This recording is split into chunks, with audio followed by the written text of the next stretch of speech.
안녕하세요. 복잡한 미국 주식을 쉽고 재밌게 알려드리는 박구석 월가입니다. 주식 투자하면서 이런 경험 다들 있으시죠? 내가 사면 떨어지고 내가 팔면 주식이 튀어오릅니다. 누가 내 계좌를 보고 있는가 아닌가 싶을 정도로 소름이 돋죠. 저도 똑같이 겪었습니다. 제가 운영하는 미국 주식 스터디 모임에서도 똑같은 얘기가 나와요. 제가 사면 꼭 떨어집니다. 그런데 사실 이게 절대 우연이 아닙니다. 개인 투자자라면 거의 99%가 겪는 패턴이거든요. 저도 이 패턴 때문에 상장 폐지를 경험한 적도 있습니다. 하지만 이제는 이 패턴을 알게 되면서 손실을 줄이고 수익을 늘릴 수 있게 됐습니다. 오늘 영상에서 어떻게 이렇게 저점에서 살 수 있었는지 구체적으로 풀어드리겠습니다. 저는 제 찐 경험을 토대로 알려드리고 뻔한 이유, 뻔한 이야기도 하지 않습니다. 영상 끝까지 시청하시면 구체적인 실행 방안도 알려드리니 좋아요 누르면 바로 시작합니다. 첫 번째 이유는 심리적 조급함입니다. 요즘 보면 가상화폐도 신고가, 미국 주식도 신고가, 한국 시장도 많이 올랐죠. 이럴 때 가장 위험합니다. 나만 빼고 다 돈 버는 것 같거든요. 그래서 코인 주식 안 사면 나만 벼락거지 되는 거 아니야? 이런 생각에 휩싸이게 됩니다. 여러분 물건 살 때도 마음이 조급하게 사면은 꼭 후회하시죠. 주식도 똑같습니다. 자, 그럼 심리적으로 조급하니까 빨리 주변에 투자 잘하는 사람들을 찾기 시작하는 단계가 그 두 번째 이유입니다. 조급해지면 이제 주변 사람들에게 물어보기 시작하죠. 주식 잘하는 사람 있냐? 코인 잘하는 사람 있냐? 그런 사람들을 만나게 돼서 이야기 몇 번 듣다가 분석도 안 하고 바로 덜컥 투자하게 됩니다. 만약 주가가 올라주면 다행인데 떨어지면 믿음이 없으니까 갈피를 못 잡습니다. 더 싼 가격에 더 사야 될지 손절해야 될지 모르는 상태가 되죠. 그리고 주가가 올랐다. 한편으로 기분도 좋으면서도 언제 팔아야 될지 모르는 불안감, 내리면 어디까지 내릴지 모르는 불안감, 올라도 불안하고 내려도 불안하고 결국 투자가 고통스러워지죠. 하지만 그 해답은 매우 간단합니다. 내 원칙과 내 분석에서 출발을 해야 된다는 겁니다. 이건 영상 끝에 제 원칙과 노하우를 공개하겠습니다. 세 번째는 고점 추격 매수입니다. 항상 오를 때 사는 패턴. 평소에 관심 없던 내가 어느 날 갑자기 주식에 관심을 가진다, 가상화폐에 관심을 가진다, 대부분 그때는 이미 고점일 때가 많습니다. 왜냐하면 자산 가격이 많이 오르면 뉴스와 정보가 쏟아지기 마련이거든요. 좋은 뉴스들이 귀를 때리죠. 반대로 시장이 안 좋을 땐 안 좋은 악재 뉴스들이 귀를 때려서 오히려 투자를 못하게 됩니다. 주식이든 부동산이든 금이든 결국 상승과 하락을 반복합니다. 대부분이 신고가 행진일 때 들어가는 편이죠. 왜? 뭔가 오를 때 편안하거든요. 더 오를 수 있을 것 같다는 희망을 가지고 투자하기 때문입니다. 하지만 저는 반대로 합니다.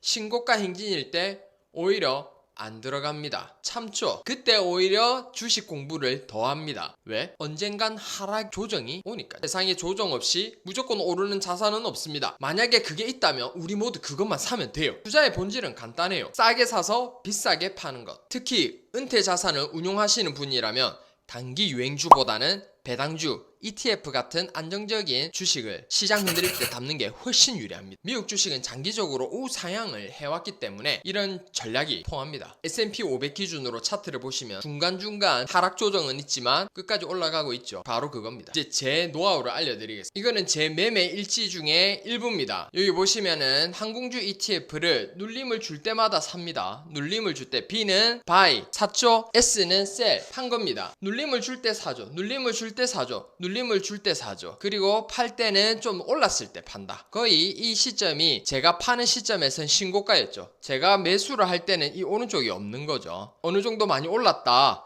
신고가다 했을 때 그냥 조금 팝니다. 뭐 더 오를 수도 있고 더 떨어질 수도 있겠는데 이만하면 좀 팔아봐도 된다, 분할로 팔자 해서 팔고 다시 기다립니다. 언젠가는 하락이 온다고 판단이 됐죠. 하락이 올 때 또 사면 됩니다. 너무 겁먹지 말고요. 그리고 난 다음에는 안 사죠, 아예. 네, 델타항공도 저는 좋다고 판단해가지고 이때 좀 눌림을 줄 때 샀죠. 그리고 어느 정도 올랐을 때 팔고, 그리고 많이 올랐네 해서 안 건드리고 다시 조금 눌림을 줬을 때 또 사고, 또 사고, 그리고 또 많이 올랐을 때 팔고. 그래서 상승과 하락을 반복하는 거를 잘 보셔야 됩니다. 이때도 샀죠. 그리고 팔죠. 또 눌림을 줬을 때 사죠. 그리고 많이 올랐다, 팔고, 이거 다 분할로 해야 됩니다. 한꺼번에 샀다 팔았다 하면은 이거 매수를 잘 못 잡습니다. 왜냐면 상승과 하락, 그리고 저점인지 고점인지 다 파악이 안 되기 때문에 분할 매수, 분할 매도는 필수입니다. 그리고 요즘 핫한 구글을 한번 볼게요. 자, 구글도 마찬가지입니다. 2023년부터 저는 투자를 하고 있는데요. 2023년도에는 이미 구글이 망했다는 뉴스가 굉장히 많이 나옵니다. 120달러에 샀죠. 120달러에. 120달러, 뭐 140달러 이때 계속 삽니다.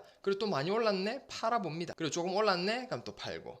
계속 크게 넓게 보면은 눌림을 줄 때 대부분 산다. 그리고 올랐을 때 조금 한번 팔아본다. 지금 이제 구글이 한 250달러까지 올라가고 있는데 이제 저는 이미 팔 만큼 팔아가지고 차익 실현을 한 상태면 계속 지켜봅니다. 이제는 이게 습관이 돼서 웬만한 상승장에는 잘 안 사고 지금처럼 신고가가 이어질 때 주로 좋은 기업을 찾아서 분석만 하죠. 왜냐면 올라갈 확률보다 내려갈 확률이 더 높다고 판단되기 때문에 현금을 들고 관망하면서 분석하는 거 굉장히 중요합니다. 다만 좋은 주식인데 주가가 아직 덜 올랐다 싶으면 소량으로 나눠서 들어가기도 하고요. 그리고 평소에 분석해둔 종목이 있는데 주가가 떨어지고 있다면 오히려 매수의 기회가 될 수. 물론 이때도 분할 매수, 분할 매도 원칙은 꼭 지킵니다. 이렇게 하려면 기본적으로 시장을 읽는 눈과 이게 좋은 주식인지 안 좋은 주식인지 분석을 잘해야 돼요. 그걸 도와주는 분석 사이트 활용법 영상 지금 바로 시청 가능합니다. 오늘도 시청해주셔서 감사합니다.